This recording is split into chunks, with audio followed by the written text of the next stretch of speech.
लोकसभा राज्यसभा की कार्यवाही का आज 13वां दिन। संसद में आज भी हंगामे के आसार। लाठीचार्ज के खिलाफ विपक्ष निकालेगा मार्च।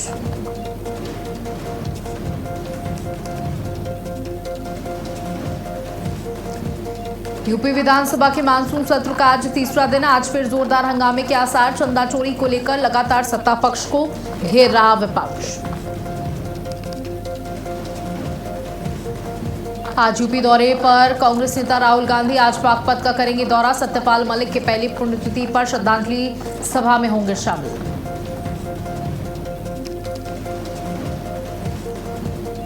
कांवड़ यात्रा को देखते हुए प्रशासन मुस्तैद। गाजियाबाद में प्रशासन ने लिया स्कूल बंद करने का फैसला। विद्यार्थियों की सुरक्षा को लेकर लिया फैसला।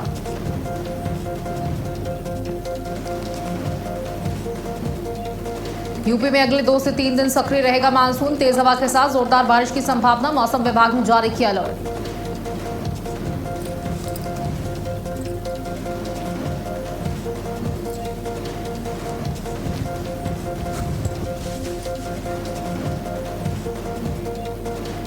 नमस्कार, आप देख रहे हैं भारत अपडेट और मैं हूं आपके साथ सौम्या अवस्थी। बुलेटिन की शुरुआत करेंगे बड़ी खबर के साथ, जहां लोकसभा राज्यसभा की कार्रवाई का आज 13वां दिन।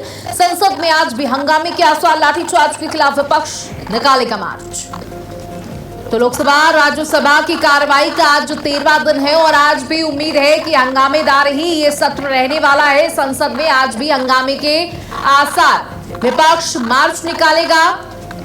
लाठीचार्ज के खिलाफ विपक्ष लगातार मोर्चा खोले हुए है। सरकार को घेरने का प्रयास किया जा रहा है। देखिए, लोकसभा राज्यसभा की बात कर लें या यूपी के विधानसभा की बात कर लें, लगातार चारों तरफ विपक्ष का हंगामा देखने को मिल रहा है। विपक्ष का हल्ला बोल देखने को मिल रहा है और सरकार को घेरने का प्रयास अलग अलग मुद्दों को लेकर किया जा रहा है। अगर 2 प्रमुख मुद्दों की बात करें तो एक चढ़ावा चोरी का मामला। उत्तर प्रदेश में लगातार ये मुद्दा समाजवादी पार्टी बढ़ाने का प्रयास। और अगर राज्यसभा और लोकसभा की बात कर ले तो यहां पर लाठीचार्ज की जवाबदेही तय करने को लेकर सवाल किए जा रहे हैं और अमित शाह की लोकसभा में से गैर मौजूदगी पर लगातार विपक्ष सवाल उठा रहा है। तो लाठीचार्ज के खिलाफ विपक्ष निकालेगा मार्च। ये बड़ी जानकारी आपको दे दें, जहां विपक्ष के द्वारा मार्च निकाला जाएगा लाठीचार्ज के विरोध में। राज्यसभा की कार्यवाही का आज 13वां दिन है। लोकसभा की कार्यवाही का आज 13वां दिन है। अगर बीते 13 दिन को एक बार फिर से याद किया जाए तो हंगामेदार रहा ये पूरा सेशन, मानसून सत्र, जिसकी तैयारियां महीनों से की जा रही थी कि जनता के हितों से जुड़े मुद्दों को उठाया जाएगा। और विपक्ष का, देखिए, विपक्ष का ये काम होता है कि वो जनता की समस्याओं को सदन के अंदर रखे। लेकिन यहां पर विपक्ष ने जिस तरीके से हंगामा किया, न सरकार सही तरीके से जवाब दे पाई और ना ही विपक्ष ने कोई सही सवाल किए हैं। जहां धर्मेंद्र प्रधान के इस्तीफे की मांग की जा रही थी, धर्मेंद्र प्रधान का इस्तीफा हो गया। उसके बाद तमाम ऐसे मुद्दे हैं जनता से जुड़े हुए जो बहुत जरूरी है, बहुत प्रमुख हैं, लेकिन विपक्ष उन्हें नहीं उठा रहा है और लगातार सरकार भी उन मुद्दों पर जवाब देने से बच रही है और सरकार को घेरा जा रहा है। संसद में आज भी हंगामे के आसार लगाए जा रहे हैं।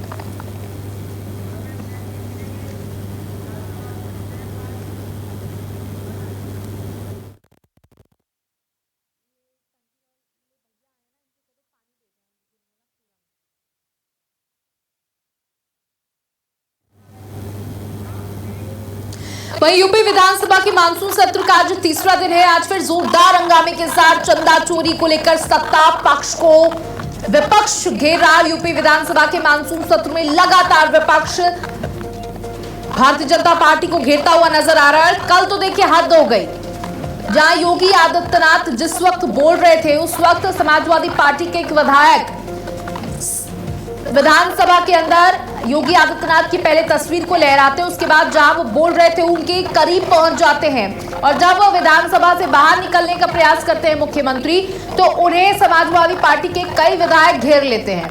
इस पर जमकर बरसे योगी आदित्यनाथ और आज भी ऐसा ही माहौल रहने के आसार है। चंदा चोरी को लेकर विपक्ष लगातार हमलावर है। विपक्ष का कहना है कि बड़ी मछलियों को छोड़ा जा रहा है, छोटी छोटी मछलियों को सामने रखकर सिर्फ खाना पूर्ति की जा रही है और एसआईटी की जांच पर हमें भरोसा नहीं है। वहीं सरकार का कहना है, योगी आदित्यनाथ ने मीडिया से बातचीत करते हुए कहा कि ये वही लोग हैं जिन्होंने राम भक्तों पर गोलियां चलवाई आज, और राम भक्ति कैसे कर रहे हैं। और साथ ही बता दें कि विपक्ष तब सबसे ज्यादा भड़क गया जब यूपी विधानसभा के स्पीकर सतीश महाना, उन्होंने कहा कि अगर आपने चंदा दिया है तो रसीद दिखाइए, वरना चुपचाप बैठ जाइए। अब इस पर विपक्ष और भड़क गया और लगातार हंगामा करता रहा, नारेबाजी करता रहा, और नारे भी चंदा चोरो गद्दी छोड़ो जैसे रहे। तो आज फिर उसी तरीके के माहौल बनने के आसार। यूपी विधानसभा के मानसून सत्र का आज तीसरा दिन है। अगर बात की जाए तैयारी की, तो आज तीसरा दिन जनता से जुड़े मुद्दों को रखने का है, और सरकार कई प्रस्ताव भी रख सकती है, लेकिन उम्मीद यही है कि आज भी हंगामेदार ही रहेगा सेशन। विपक्ष का काम है, क्योंकि विधायक वहां पर मौजूद होते हैं, विधायक अपने अपने क्षेत्रों की समस्याएं सदन के अंदर रख सकते हैं, विधानसभा के अंदर रख सकते हैं, और सरकार उनको डायरेक्टली सुनेगी। ये बहुत बड़ा मौका होता है, लंबे वक्त इसका इंतजार किया जाता है, लेकिन विपक्ष के पास भी बड़े मौके होते हैं सरकार से सवाल पूछने के, और सरकार को जवाब देना होता है, क्योंकि वो ऐसी टेबल पर बैठे होते हैं। लेकिन यहाँ पर हंगामा हो रहा है उस मुद्दे को लेकर जिस पर अभी जांच चल रही है, और ऐसा नहीं है कि उस पर कार्रवाइयां नहीं हुई हैं, तमाम कार्रवाई भी हो चुके हैं। जो इसमें संलिप्त पाए गए उन पर कार्रवाइयां हुई, वो इस समय जेल में हैं। और एसआईटी की जांच रिपोर्ट के हिसाब से किसी भी संत पर कोई आरोप नहीं लगा है, संलिप्तता नहीं पाई गई है, ना ही ट्रस्ट के किसी व्यक्ति पर कोई आरोप लगा है। उसके बाद भी पप्पू यादव निर्दलीय सांसद के द्वारा लोकसभा के बाहर जिस तरीके का नाटक ड्रामा किया गया, साधु संत के वेश में नौटंकी करी गई, उसको भी यहां पर सीएम योगी आदित्यनाथ ने कोट किया और कहा कि तो संतों का अपमान है। और चंदा चोरी का जो मामला है, ये समाजवादी पार्टी को शोभा नहीं देता कि वो राम का नाम ले, जिन्होंने हर वक्त राम को काल्पनिक बताया, जिन्होंने सनातन को बीमारी बताया, मलेरिया बताया, वो आज राम की इतनी चिंता क्यों कर रहे हैं 2027 के चुनावों को लेकर। तो आज फिर जोरदार हंगामे के आसार हैं, और कल जो तस्वीर देखने को मिली थी वो हंगामे से भरी हुई थी, और आज भी ऐसी ही तस्वीर देखने को मिल सकती है, क्योंकि पहले ही प्लान बनाकर विपक्ष आया है कि वो हंगामा करेगा। और जब चंदा चोरी की बार बार बात कही जा रही है तो उस पर सरकार बार बार जवाब दे रही है, लेकिन विपक्ष को वो जवाब रास्त नहीं आ रहा है, क्योंकि विपक्ष अपने तरीके से बात को सुनना चाहती है, और विपक्ष को एक बड़ा मुद्दा भारतीय जनता पार्टी को घेरने के लिए मिल गया है। और जिस प्रमुखता के साथ इस मुद्दे को विपक्ष उठा रहा है, माना जा रहा है कि ये मुद्दा भारतीय जनता पार्टी के लिए गले की हड्डी भी साबित हो सकता है। तो यूपी विधानसभा के मानसून सत्र का तीसरा दिन, और आज फिर जोरदार हंगामे के आसार लगाए जा रहे हैं। कल अनुपूरक बजट भी पेश हुआ, 59,000 करोड़ का यह अनुपूरक बजट रहा, जिसमें गरीब, शिक्षा, किसानों की चिंता की गई। हमारे सहयोगी प्रवीण पांडे हमारे साथ लाइव जुड़ चुके हैं। प्रवीण, देखिए कल जिस तरीके की तस्वीरें सामने आई, उम्मीद ये लगाई जाए कि आज ऐसी तस्वीरें नहीं सामने आएंगी, लेकिन जो विपक्ष के पास एक मुद्दा पहुंच गया है राम मंदिर को लेकर के, उसको पूरी तरीके से भुनाने का प्रयास किया जा रहा है, सरकार को घेरने का प्रयास किया जा रहा है, और कहीं ना कहीं सरकार इसमें घिरती हुई भी नजर आ रही है, लोकसभा से लेकर या विधानसभा तक। क्योंकि सौम्या, जिस तरीके से विपक्ष लगातार हंगामा कर रहा है, यानी कि परसों से विधानसभा सत्र शुरू हुआ है, परसों से विपक्ष लगातार हंगामा कर रहा है। कल जब उत्तर प्रदेश के मुखिया योगी आदित्यनाथ बोलने के लिए खड़े हुए, तो कहीं ना कहीं विपक्ष ने चंदा चोरो, यानी कि सबसे खास बात जो सचिन यादव हैं, उन्होंने अपने हाथ में योगी आदित्यनाथ का बैनर लेकर के चंदा चोरो गद्दी छोड़ो का एक नारा देकर के जिस तरीके से कहीं ना कहीं हंगामा किया, उसको लेकर के विधानसभा अध्यक्ष सतीश महाना ने सख्त तेवर दिखाए, और उन्होंने साफ तौर पर सचिन यादव को पहले बैठने को कहा। उसके बाद जब वो नहीं माने तो उन्होंने पूरे जो मानसून सत्र है तब तक के लिए उनको वहां से बर्खास्त कर दिया, यानी कि उनको वहां अब वो विधानसभा सत्र में नहीं जा सकते। और यहाँ तक नहीं, उन्होंने साफ तौर पर कहा कि वो विधानसभा के अंदर 3 दिन प्रवेश नहीं कर सकते। इस तरीके से आदेश प्रमुख सचिव प्रदीप दुबे, जो कि विधानसभा के प्रमुख सचिव है, उन्होंने आदेश जारी किया। जब विधानसभा अध्यक्ष सतीश महाना ने उनसे कहा, अब सबसे बड़ी बात है चंदा चोरी की। चंदा चोरी का जो प्रकरण लगातार विपक्ष उठा रहा है, उस पर उत्तर प्रदेश की मुखिया योगी आदित्यनाथ ने साफ तौर पर कहा है कि इसकी एसआईटी जांच कर रही है, सुप्रीम कोर्ट में मामला चल रहा है, जो लोग दोषी पाए गए हैं कई लोगों को जेल भी भेजा गया है, लगातार जांच चल रही है, किसी भी प्रकार से किसी को बचाने का काम नहीं किया जा रहा है। लेकिन विपक्ष के द्वारा लगातार भगत सनातन को बदनाम करने का काम किया जा रहा है, क्योंकि इस जो चंदा चोरी अयोध्या में जो हुआ है, जो अभी तक प्रकरण निकल करके आया है, उसमें किसी भी प्रकार से कोई संत समाज इसमें इन्वॉल्व नहीं है। उसमें जो प्राइवेट लोग थे, कुछ ट्रस्टी के थे, उनका कुछ इन्वॉल्वमेंट उसमें नजर आ रहा है, लेकिन किसी भी प्रकार से कोई संत समाज या सनातन वो सनातन को कहीं ना कहीं विपक्ष सनातन को बदनाम करने में लगा हुआ है।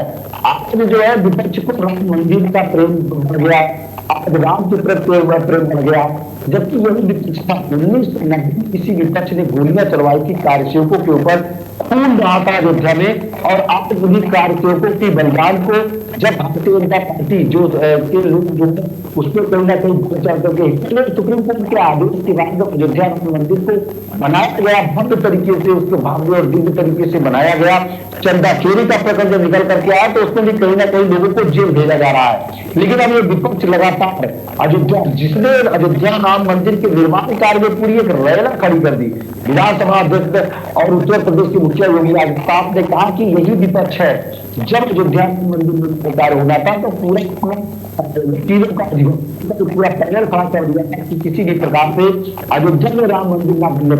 लेकिन सुप्रीम कोर्ट का आदेश आने के बाद जिस तरीके से बीजेपी सरकार ने बिना किसी खून खराबे के, बिना किसी दंगे के अयोध्या में राम मंदिर बनवा, उसको लेकर के कहीं ना कहीं विपक्ष हताश है, विपक्ष निराश है। बिल्कुल प्रणवीर, देखिए राम प्रेम नजर आ रहा है। विश्व हिंदू परिषद और भारतीय जनता पार्टी ने लगातार सालों तक संघर्ष किया और उसके बाद आज हम अयोध्या में भव्य मंदिर को देख पा रहे हैं, और विपक्ष हमेशा से राम का विरोध करता हुआ नजर आया, ये किसी से छुपा हुआ नहीं है। लेकिन क्योंकि अब अखिलेश यादव ये समझ चुके हैं कि अगर उनकी पार्टी की छवि हिंदू विरोधी रही, क्योंकि जिस तरीके से उनके विधायकों ने, उनके नेताओं ने कई बार सनातन को घेरने का प्रयास किया, सनातन को अपमान करने का प्रयास किया, अब समाजवादी पार्टी और अखिलेश यादव समझ चुके हैं अगर इसी पैटर्न पर चलते रहे तो सत्ता कभी नहीं मिलेगी। निश्चित तौर पर बिल्कुल आपने सही कहा सौम्या, क्योंकि जिस तरीके से लगातार सनातन का विरोध कहीं ना कहीं समाजवादी पार्टी के लोगों के द्वारा किया जा रहा है, तमाम लोगों ने इस बात को कहा भी है कि यही पप्पू यादव है सनातन को बदनाम करने के लिए भगवा का इन्होंने रूप धारण किया और सांसद के सहयोग में गिर गए। यही अगर किसी दूसरे अन्य समुदाय का मामला होता तो इतनी दुष्ट करने का काम पप्पू यादव, क्योंकि भगवान ने पहला सनातन को बदनाम करने का काम किया, वही जो अयोध्या मंदिर में प्रतिष्ठा अपने के दर्शन करने नहीं गए, लेकिन जब चुनाव हारे तो पूरे परिवार के जाकर के वहां पर दर्शन किया। तो एक तरफ से सनातन को करने का काम कर रहे हैं। बिल्कुल प्रणवीर, देखना होगा कि आज क्या कुछ तस्वीरें सामने आती है यूपी विधानसभा से। उम्मीद यही है कि जनता के हितों के मुद्दों को उठाया जाए, विपक्ष भी उनके मुद्दों को वहां पर उठाए। बहुत बहुत शुक्रिया प्रणवीर हमारे साथ जुड़ने के लिए, जानकारियां साझा करने के लिए। चलिए आगे बढ़ते हैं। जो आज यूपी दौरे पर कांग्रेस नेता राहुल गांधी आज बागपत जाएंगे। राहुल गांधी स्वर्गीय सत्यपाल मलिक की पहली पुण्यतिथि पर देंगे श्रद्धांजलि। फीसावदा गांव में होगी श्रद्धांजलि सभा। तो आज उत्तर प्रदेश के दौरे पर रहने वाले हैं राहुल गांधी। नेता प्रतिपक्ष राहुल गांधी स्वर्गीय सत्यपाल मलिक की पहली पुण्यतिथि है और जहां उनको श्रद्धांजलि देने के लिए पहुंचेंगे। हिसावदा गांव में होगी श्रद्धांजलि सभा। देखिए जिस तरीके से अभी 2027 के चुनाव हैं और अब धीरे धीरे अपनी सक्रियता भी कांग्रेस बढ़ा रही है और आज राहुल गांधी का यूपी का दौरा बागपत पहुंचेंगे, वहां पर पुण्यतिथि में शामिल होंगे, श्रद्धांजलि देने के लिए पहुंचेंगे। हिसावदा गांव में श्रद्धांजलि सभा आयोजित की जाएगी जहां पर राहुल गांधी पहुंचेंगे।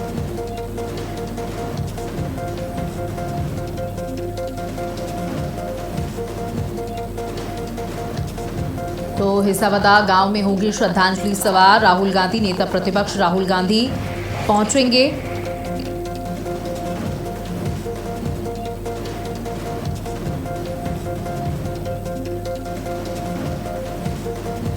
तो बता दो कि आज बागपत जाएंगे राहुल गांधी। स्वर्गीय सतपाल की पुण्यतिथि, पहली पुण्यतिथि पर देंगे श्रद्धांजलि। हिसावदा गांव में श्रद्धांजलि सभा आयोजित की जाएगी जहां राहुल गांधी पहुंचेंगे। तो देखिए राहुल गांधी के दौरे को लेकर के तैयारियां पूरी कर, हालांकि ये कोई राजनीतिक दौरा नहीं है। हिसावदा गांव पहुंचेंगे क्योंकि श्रद्धांजलि सभा वहां पर आयोजित की जा रही है। श्रद्धांजलि देने के लिए पहुंचेंगे, पहली पुण्यतिथि है।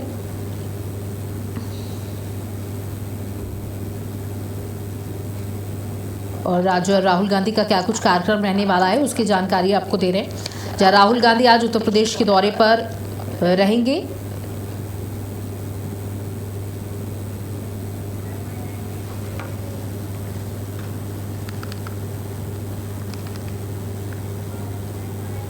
वहीं यूपी में अगले 2 से 3 दिन सक्रिय रहेगा मानसून। तेज हवा के साथ जोरदार बारिश की संभावना, मौसम विभाग ने जारी किया अलर्ट। तो मौसम को लेकर जानकारी आपको दे रहे हैं। जहां 2 से 3 दिन तक मानसून सक्रिय रहेगा। उत्तर प्रदेश की अगर बात करें तो अगले 2 से 3 दिन बारिश की संभावना है। तेज हवा के साथ जोरदार बारिश की संभावना है। लोगों को बड़ी राहत मिलेगी, लेकिन कई उत्तर प्रदेश के ऐसे जिले हैं जो बाढ़ से ग्रस्त हो चुके हैं, बाढ़ से प्रभावित हैं। उनकी फसलें जलमग्न हो गई हैं, बड़ा नुकसान हुआ है और लगातार बीमारियां पनप रही हैं। लेकिन कई ऐसे जिले हैं यूपी के, जैसे बात कर ली जाए नोएडा, गाजियाबाद की, तो यहाँ पर तस्वीरें थोड़ी सी अलग हैं क्योंकि यहाँ लगातार ह्यूमिडिटी, उमस बढ़ रही है और बारिश की दरकार है। इसलिए 2 से 3 दिन तक मौसम को लेकर जो अलर्ट जारी किया गया है उसकी जानकारी आपको दे रहे हैं। जहाँ यूपी के कई जिलों में 2 से 3 दिन तक जबरदस्त बारिश रह सकती है। तेज हवाओं के साथ बारिश होगी, लोगों को बड़ी राहत मिलेगी गर्मी से। लेकिन कई लोगों के लिए ये जो बारिश है वो आफत बनकर टूट रही है। जहां कई किसानों की फसलें जो हैं वो तबाह हो गई हैं, जलमग्न हो गई हैं, बाढ़ जैसी स्थितियां हैं। लोगों के घरों तक में पानी भर गया है, जनजीवन पूरी तरीके से अस्त और व्यस्त हो चुका है। बच्चे स्कूल नहीं जा पा रहे, लोग अपने काम को नहीं जा पा रहे, उन्हें राहत की जरूरत पड़ रही है। सरकार की तरफ से राहत बचाव का कार्य भी तेजी के साथ किया जा रहा है। साथ ही घरों में पानी भरने की वजह से, खेतों में पानी भरने की वजह से बीमारियां पनप रही हैं, मच्छर पनप रहे हैं। इसलिए लोगों से अपील की जा रही है कि जितना हो सके आप सूखी जगह पर ही रहें। हालांकि बता दें कि जिन लोगों के घर नदियों के समीप थे, जहां पर पहले से ही कटान या बाढ़ का खतरा था, लोगों को शिफ्ट कर दिया गया है, लोगों को सुरक्षित स्थानों पर पहुंचा दिया गया है। सरकार अपना प्रयास कर रही है। लोगों से भी अपील यही की जा रही है कि मौसम का अपडेट लेते हुए अपने घरों से बाहर निकले, किसी मुसीबत में फंसने की जरूरत नहीं है। साथ ही 2 से 3 दिनों तक, अगले 2 से 3 दिनों तक सक्रिय रहेगा मानसून। तेज हवा के साथ जोरदार बारिश की संभावना।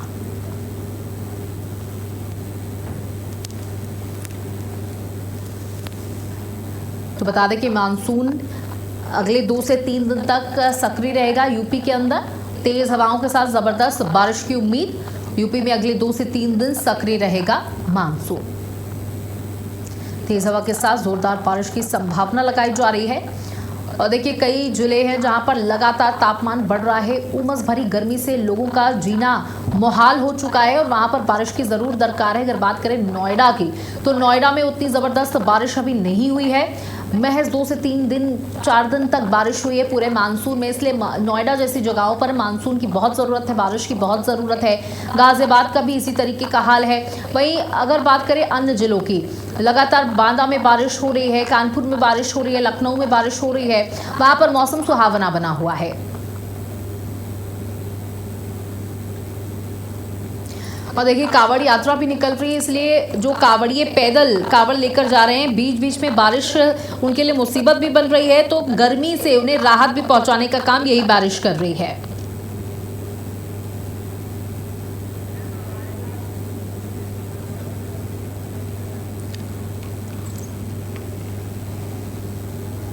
और हमारे साथ प्रयागराज से विनय हमारे सहयोगी जुड़ चुके हैं। विनय, प्रयागराज की क्या कुछ तस्वीरें?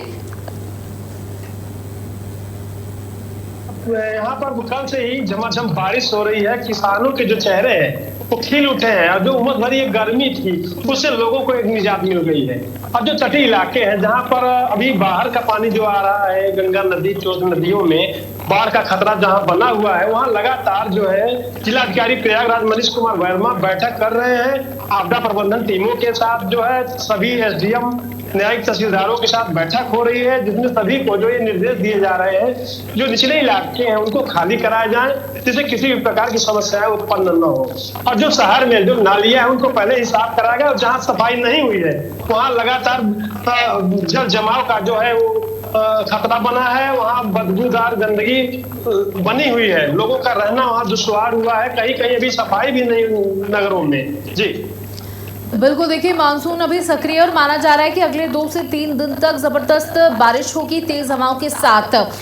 क्योंकि बात की जाए तो उत्तर प्रदेश के कई ऐसे जिले हैं जो बाढ़ से भी ग्रसित हैं और कई ऐसे जिले हैं जहां कम बारिश हो रही है, इसलिए जिन जगहों पर बारिश हो रही है वहां पर तो मौसम बढ़िया है। जैसे कि आपने कहा कि किसानों के चेहरे खिल उठे हैं। अभी कितनी बारिश हो गई है प्रयागराज के अंदर, मतलब कितने दिनों तक लगातार बारिश हुई है? बता दें कि कल से ही बारिश यहाँ झमाझम हो रही है और आज भी आप हमारे तस्वीरों में देख सकते हैं पीछे कि सड़कों पे पानी का जल जमाव लगा हुआ है।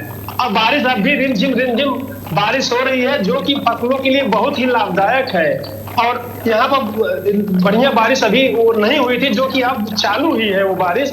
और लगातार जो मौसम विभाग का एक अलर्ट है जारी किया गया कि अगले 3 घंटों में बारिश होगी, 3 दिनों तक यह बारिश रहने वाली है। तो ये कहीं न कहीं जो है वो सच होता हुआ दिखाई दे रहा है और वही एक राहत भरी खबर भी है। जी बिल्कुल विनय, देखिए सरकार की तरफ, प्रशासन की तरफ से, नगर निगम की तरफ से लगातार ये कहा जाता है कि हमने मानसून से पहले तैयारियां पूरी कर ली हैं, क्योंकि अब आपने कहा कि लगातार 2 दिन से झमाझम बारिश हो रही है और जो जल भराव है वो भी आप पीछे दिखा रहे हैं। क्या पूरे प्रयागराज का यही हाल है, सड़कों पर जल भराव? जी बिल्कुल, अगर हम सिविल लाइन बस अड्डे की बात करें तो वहाँ जल जमाव ज्यादा है। जो यात्री है वो बस में आखिर चढ़े कैसे? आखिर आज साफ सफाई हुई होती, अगर नालियों की सफाई समय से हुई होती तो जल जमाव नहीं होता। लेकिन वहां पर हम आपको बता दें तस्वीरें कुछ अलग ही बयां कर रही हैं और नगर निगम की पोल खोलती हुई दिखाई दे रही हैं कि अगर वो पहले ही चीजें हो जाती तो आज ये दिक्कतें न आती। पूरी सड़क जो है पानी से पूरा जल जमाव है। जी बिल्कुल, साथ ही ये भी जानना चाहूंगी कि क्योंकि कांवड़ यात्रा भी चल रही है, कई जिलों में स्कूलों की छुट्टियां तक कर दी गई है क्योंकि एक तरफ बारिश हो रही है, दूसरी तरफ कांवड़ यात्रा है, तो प्रशासन के लिए भी चुनौती हो जाती है। क्या प्रयागराज में भी इसी तरीके की व्यवस्था की गई है? जी बिल्कुल, बता दें कि वहाँ गंगा घाट से संगम रोड पर जो कंवड़िये हैं वो जो वहाँ से जल भरते हैं उनके लिए प्रशासन द्वारा अच्छी व्यवस्थाएं की गई हैं। छावनी की भी व्यवस्थाएं, उनके बैठने की व्यवस्थाएं की गई। वहाँ से जल भरकर कुछ लोग जो है वाराणसी में जाके जल चढ़ाते हैं भगवान शिव को। कुछ लोग कांवड़िये वहां पर ठहराव की पूरी व्यवस्थाएं हैं, उनको पूरी दिक्कतें न आने पाए, उनको टेंट की भी व्यवस्थाएं की गई हैं उनके लिए। और इस बारिश से कहीं न कहीं कांवड़ियों को भी जो है गर्मी से निजात मिल रही है और कांवड़ यात्रा लगातार अनवरत चल रही है। जी बिल्कुल, बहुत बहुत शुक्रिया विनय हमारे साथ जुड़ने के लिए, तमाम जानकारियां साझा करने के लिए। चलिए आगे बढ़ते हैं, जहां नोएडा डीएम मेधा रूपम ने बैठक ली है। जिला शुल्क नियामक समिति की बैठक की शुल्क विनियामक अधिनियम उल्लंघन के तहत कार्रवाई। निजी विद्यालयों पर 7 लाख रुपए का जुर्माना लगाया गया है। जिला शुल्क नियामक समिति की बैठक हुई है, ये बड़ी जानकारी आपको दे, जहां शुल्क विनियामक अधिनियम उल्लंघन के तहत ये कार्रवाई की गई है। निजी विद्यालयों पर 7 लाख रुपए लगाए गए हैं। डीएम मेधा रूपम ने ये बैठक ली है, तो ये बड़ी जानकारी देते हैं, जहां जिला शुल्क नियामक को लेकर के डीएम मेधा रूपम ने ये बैठक ली है। जिला शुल्क नियामक समिति की ये बैठक हुई और डीएम ने ये बैठक ली। इन्हीं के डीएम के साथ साथ तमाम अन्य बड़े अधिकारी इस बैठक में मौजूद रहे।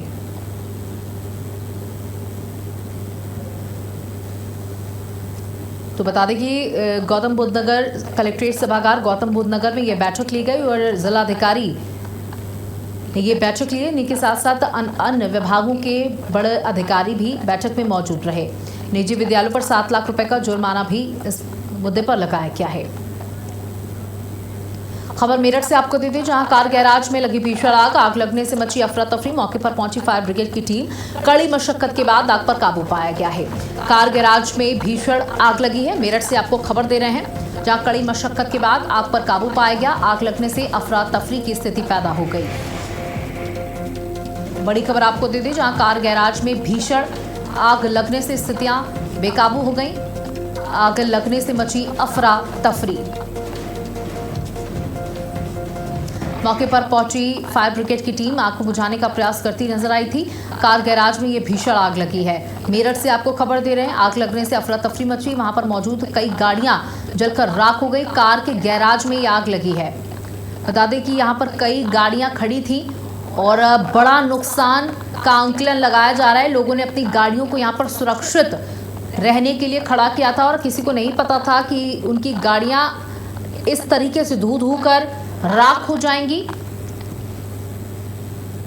बता दें कि फायर ब्रिगेड को सूचना दी गई। वहां पर पहुंची फायर ब्रिगेड ने कड़ी मशक्कत के बाद आग पर काबू पाया। हालांकि अच्छी बात यह रही कि किसी व्यक्ति के कोई हताहत होने की सूचना नहीं है, लेकिन कारें जो वहां पर खड़ी थी वो पूरी तरीके से जलकर राख हो गई हैं। वहीं आगरा ताजमहल पर ड्यूटी के दौरान एएसआई कर्मचारी की मौत हुई है। हार्ट अटैक से एएसआई कर्मचारी ने दम तोड़ा। ड्यूटी के दौरान बिगड़ी थी तबियत। ताजमहल परिसर में कर्मचारी की मौत से मचा हड़कंप। एएसआई की मौत पर परिजनों ने लापरवाही का आरोप लगाया। हार्ट अटैक से एएसआई कर्मचारी ने दम तोड़ दिया। एएसआई की मौत पर परिजनों ने लापरवाही का आरोप लगाया है। ताजमहल पर ड्यूटी के दौरान एएसआई कर्मचारी की मौत हुई है। हार्ट अटैक मौत की वजह बताई जा रही है। ड्यूटी के दौरान तबियत बिगड़ी कर्मचारी की और उसकी मौत हो गई। और बता दें कि डॉक्टर्स का कहना है कि व्यक्ति को हार्ट अटैक आया था, जिसके बाद उसकी मौत हो गई। हालांकि परिजनों ने लापरवाही का आरोप लगाया है। और इसी के साथ इस बुलेटिन में इतना ही। नमस्कार।